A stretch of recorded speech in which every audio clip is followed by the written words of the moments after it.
Hey everyone, how are you doing? So today I'll be doing a live reading from 3 Days of Happiness by Sugaru Miaki, Chapter 6.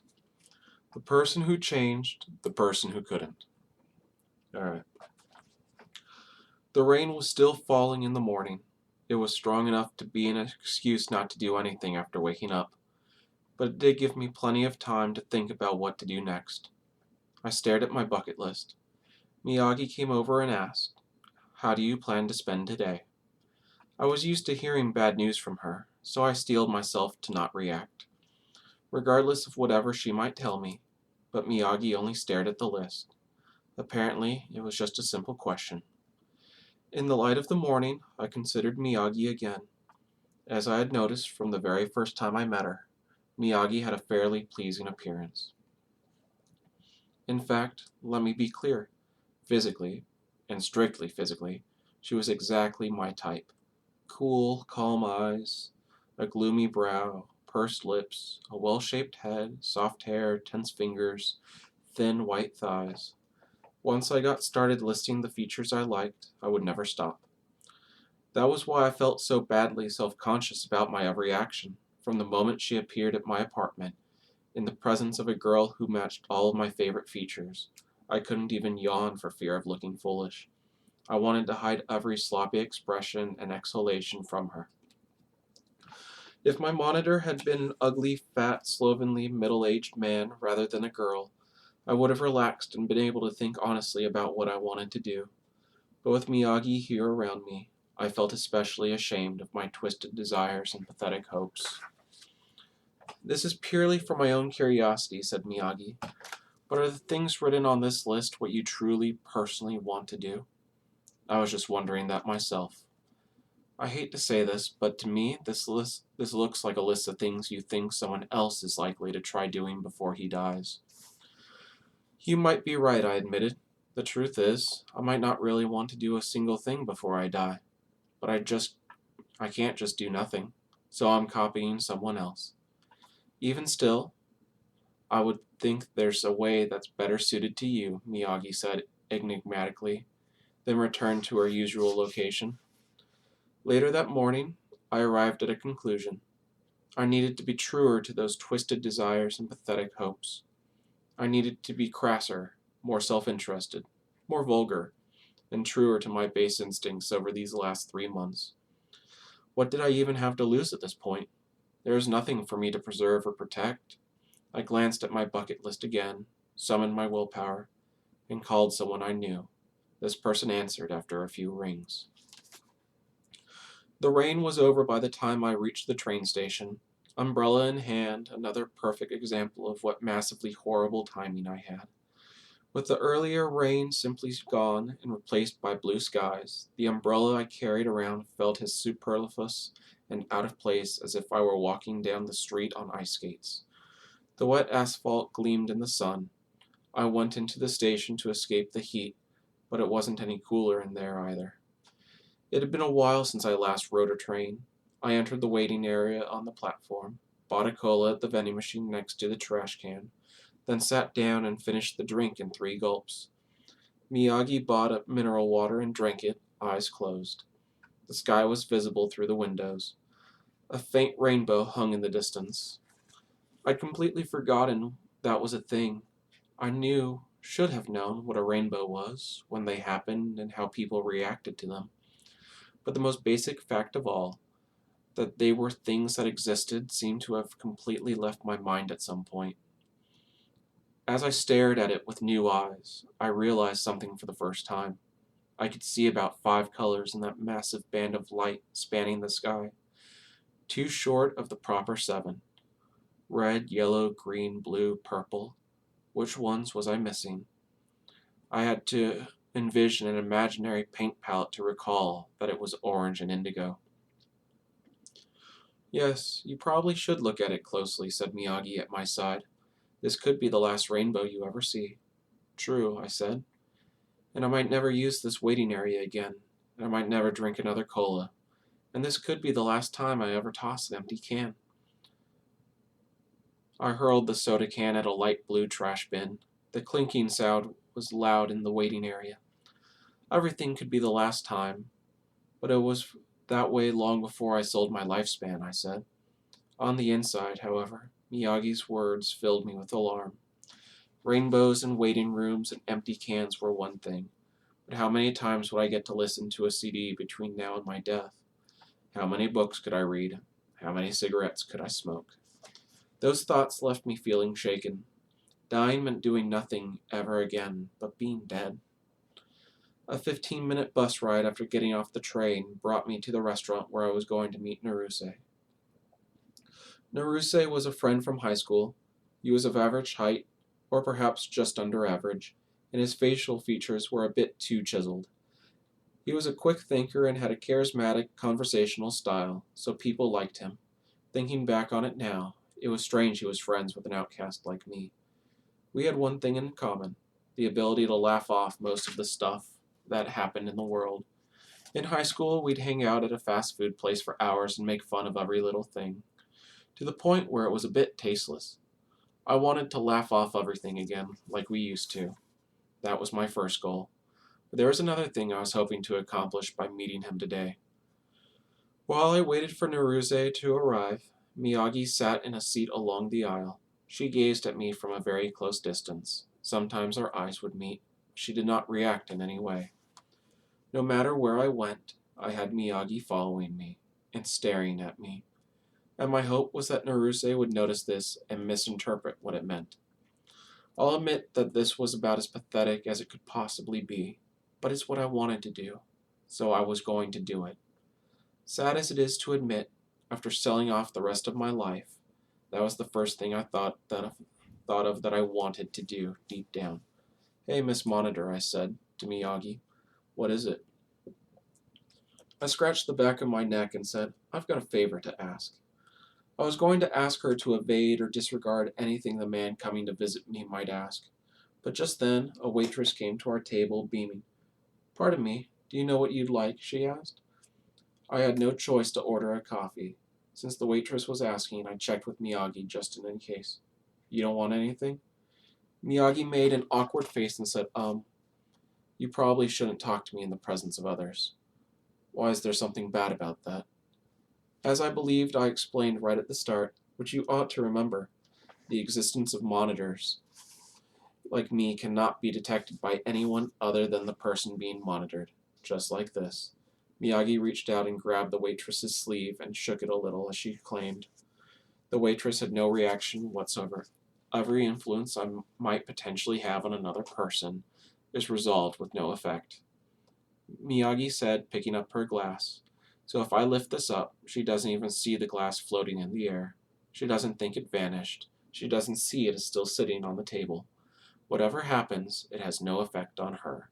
She doesn't sense my existence as being present, and she doesn't even sense me as being absent. But for one exception, that is when the only person who can see me, the observation target, interacts with me. Unfortunately, while I myself can be made to have no effect on others, the same does not apply to your actions in observance of me. In other words, Mr. Kuzunoki, she saw you speaking into empty space." I glanced at the waitress. She was looking at me like I was crazy. A few minutes later, I was sipping the coffee she brought out and thinking of simply going back home when I was done. Before Naruse arrived, I probably would have done so if he'd arrived just a minute or two later. But before I could make up my mind for good, I saw him coming through the door. I had no choice but to beckon him over. When he sat down, he made an overblown show of being happy to see me. Sure enough, he showed no sign of noticing Miyagi sitting next to me. "Man, it's been ages. How have you been?" Naruse asked. "Oh, pretty good." That's not really the kind of thing you should say when you're dying in less than half a year, I reflected.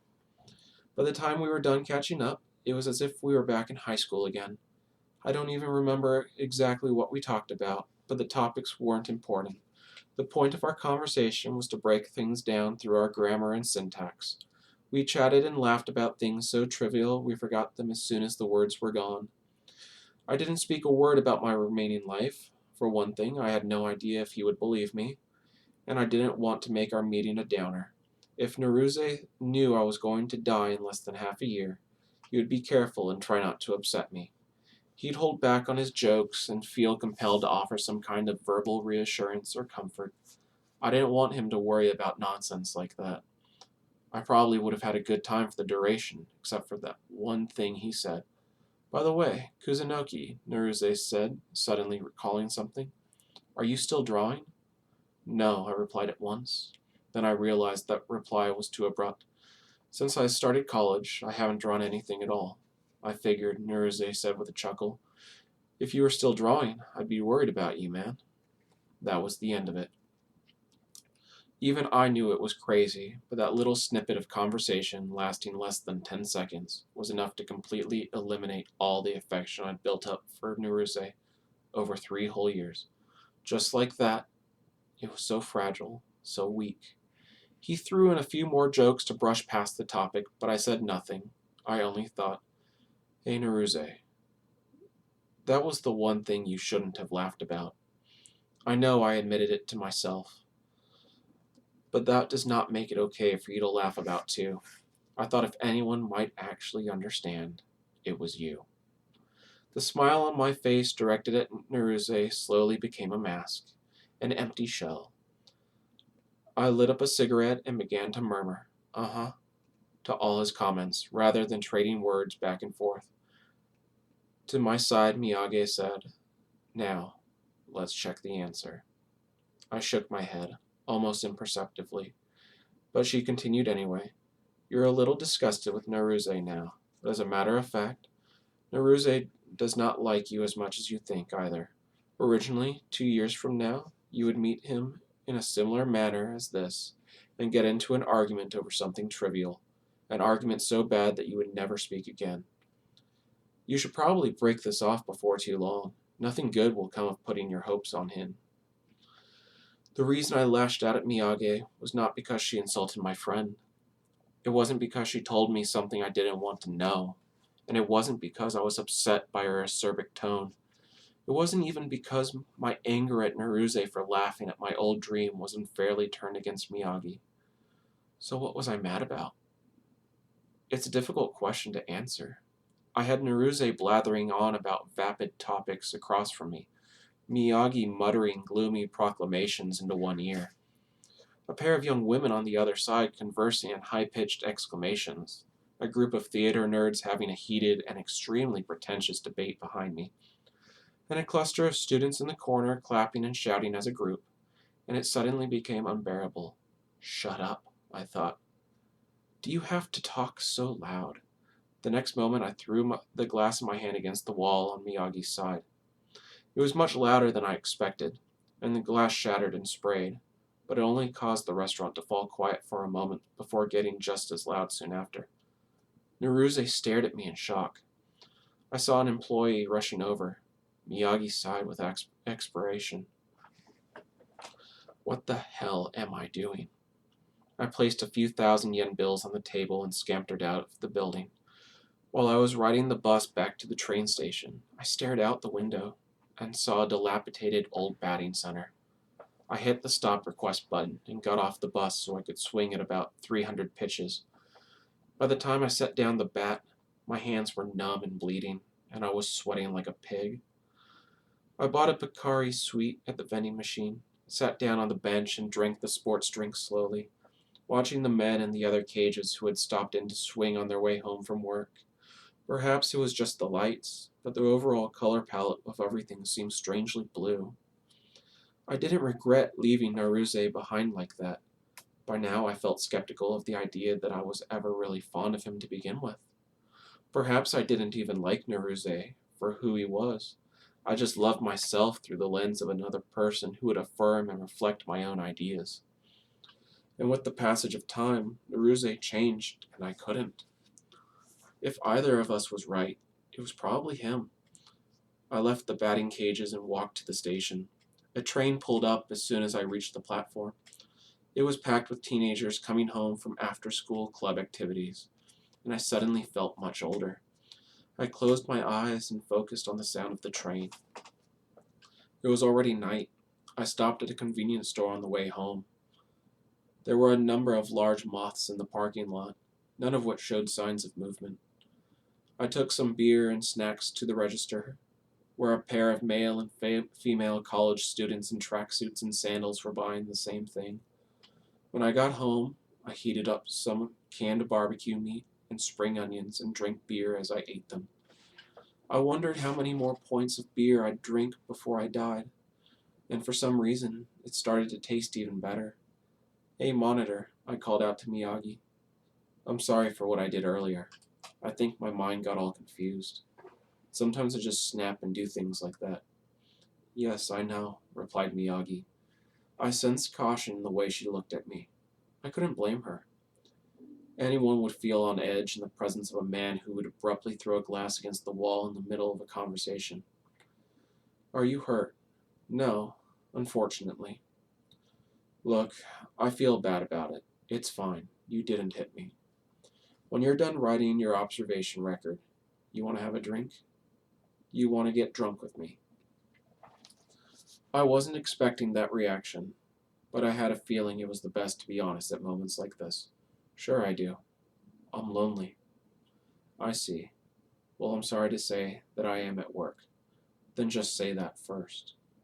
"I'm sorry. I only thought it was curious. I wondered why you would ask that." "I get lonely like everyone else. The other people you saw before me probably get lonely before they died too, right?" "I don't recall," said Miyagi. By the time I had emptied out all the beer cans, taken a hot shower, and brushed my teeth, I felt a healthy drowsiness coming on. That was thanks to the batting cages, surely. I turned out the lights and got into bed. It was clear I needed to rethink some things. I realized just because my death was approaching did not mean the world was going to suddenly coddle me. It would only do that for those who were already dead, if it was going to. I should have known that already, but I was unable to give up my softer wishes. So somewhere deep down, there was a part of me that had hoped things would suddenly go much easier. Alright, that's the end of chapter 6. Thanks for joining me, and next time, chapter 7. Bye.